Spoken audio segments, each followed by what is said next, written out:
ખેડા શહેરમાં આજે કોંગ્રેસની જન આક્રોશ યાત્રાનું ભવ્ય આગમન થયું હતું। ગુજરાત પ્રદેશ પ્રમુખ અમિત ચાવડાના નેતૃત્વમાં આ રેલી ખેડા શહેરમાં પ્રવેશી હતી।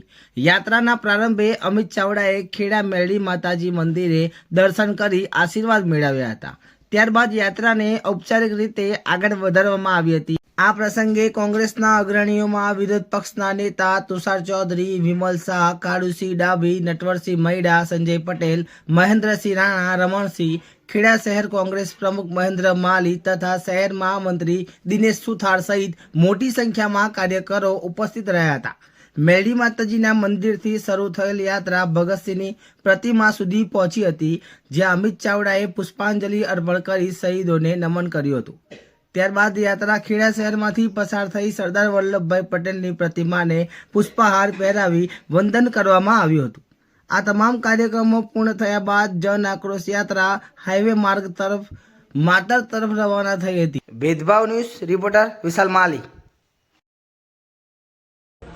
આજે જન આક્રોશ યાત્રાનો ત્રીજો દિવસ છે। મધ્ય ગુજરાતમાં ખેડા જિલ્લામાં માતર ખાતે આજે ખેડૂતો સાથે જે સંવાદ થયો, દરેક રીતે હેરાન પરેશાન ખેડૂતોએ ખૂબ આક્રોશ સાથે કીધું કે કમોસમી વરસાદ માટે પેકેજની જાહેરાતો તો ખૂબ થઈ, પણ હજુ સુધી ખેડૂતોને એમાંથી એક પણ રૂપિયાની સહાય મળતી નથી। ખાતરની તંગી છે, ખાતર માટે લાઈનોમાં ઊભા રહે પણ ખાતર મળતું નથી। અનેક વિસ્તારોમાં સાબરમતી નદીના જે વહેણ છે એનાથી ગામની જમીનો, સેંકડો વીઘા જમીનો ધોવાઈ ગઈ। વર્ષોથી રજૂઆત કરીએ છીએ, તેમ છતાં સરકાર એની વાત સાંભળતી નથી। અનેક વિસ્તારો એવા છે કે જ્યાં સિંચાઈનું પાણી પહોંચતું નથી, કેનાલની વ્યવસ્થાઓ નથી। વર્ષોથી રજૂઆત કરે છે, લડે છે, તેમ છતાં પાણી પહોંચતું નથી। એટલે એક બાજુ ખેડૂતો હેરાન પરેશાન છે, બીજી બાજુ કાયદો વ્યવસ્થાની પરિસ્થિતિ કથળી ગઈ છે। અહીંયા આગળ ખુલ્લેઆમ બુટલેગરો દાદાગીરી કરે છે। દારૂની બધી એટલી હદે વધી છે કે ગામે ગામ મહિલાઓ પર અત્યાચાર, શોષણના બનાવો વધી રહ્યા છે।